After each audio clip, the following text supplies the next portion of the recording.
Hi. Okay, so today we are doing something super simple, and we're just going to walk through how to connect your Google Analytics account to your website.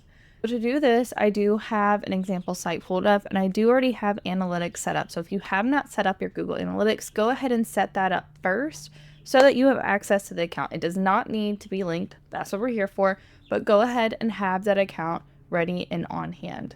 Now that you have analytics set up, the next thing you're going to do is navigate into your actual website. So for today, we're doing Ashley Lynn Fitness website, and you're going to go to your edit website, your Hostinger settings, and then we are going to go to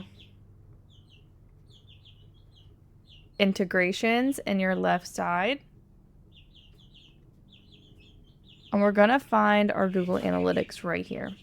And all you're going to do is take your Google Analytics ID and paste it here. So go to your analytics and you're going to open your web stream details and you're going to find this Google measurement ID. You're just going to press copy, come over back to your website,